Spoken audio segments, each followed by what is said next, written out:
Taylor Swift did not hold back in calling out Kim Kardashian in her Time Person of the Year interview. So earlier today, it was announced that Taylor Swift was named Person of the Year. Now, this couldn't have come in more perfect timing. I mean, from Taylor Swift's billion-dollar Eras tour to re-releasing Speak Now in 1989, making more than $250 million off of her Eras tour movie, and also taking the world's heart by storm by dating Travis Kelce. This is a very much earned and well-deserved award, so congratulations to Taylor Swift. Now, one of the many topics Taylor Swift discussed was the public and psychological downfall of not only herself but her career after Kim Kardashian and Kanye West leaked an illegally recorded conversation around Kanye asking Taylor for approval to release his song Famous. For background, this semi-public feud started back in 2016 when Kanye West released his album The Life of Pablo. In the album, Kanye wrote about Taylor Swift on his song called Famous and said, and I quote, "I made that bitch," referring to Taylor Swift, famous. Now, in the leaked video, Kanye looked visibly excited to talk to Taylor about his song. However, he only mentions the line, "I feel like Taylor Swift might owe me sex."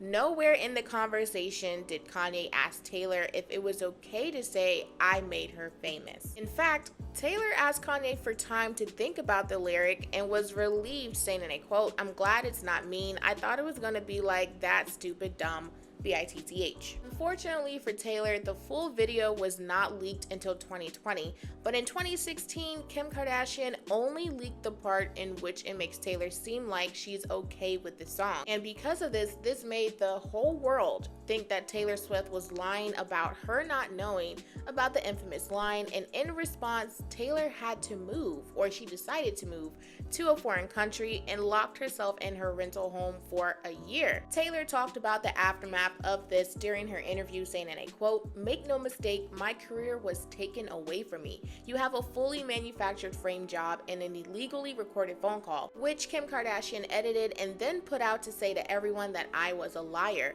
That took me down psychologically to a place I've never been before. Now, Taylor channeled all of her thoughts and frustrations to her music to express herself on her next album, Reputation. The album came out in the following year, and we have all seen the infamous snake that Taylor used on stage while on tour at the time. That was basically a clapback to critics who called her a snake for allegedly not telling the full truth about the situation. Now, as far as talking about Famous in her interviews, Taylor Swift was pretty much radio silence from 2016 until 2020. Now, 2020 is when the full-length video was released, and it pretty much showed that Taylor was right all along. And in response to this, Taylor did post on her Instagram saying, and I quote, "Instead of answering those who are asking how I feel about the video footage that leaked proving that I was telling the truth the whole time about that call, you know, the one that was illegally recorded, that somebody edited and manipulated in order to frame me and put me, my family, and friends through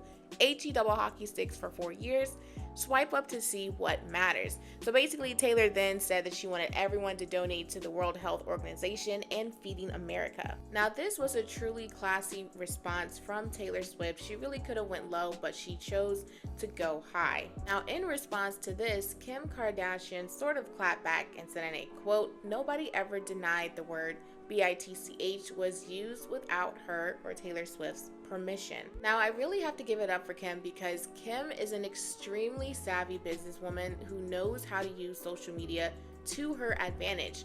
By putting this out there, saying that Taylor was right, no one denied what she's saying, it seems like Kim was trying to undermine the full length of the video that ultimately proved Taylor's point of the fact that Kanye West never asked her to use the B word without her permission. So Kim was basically trying to say this proves nothing. Now, when I think about this, and let me know in the comment section below if the example I'm about to use is just completely off track, but when I think about this, I think about Shawnee and Shaquille O'Neal.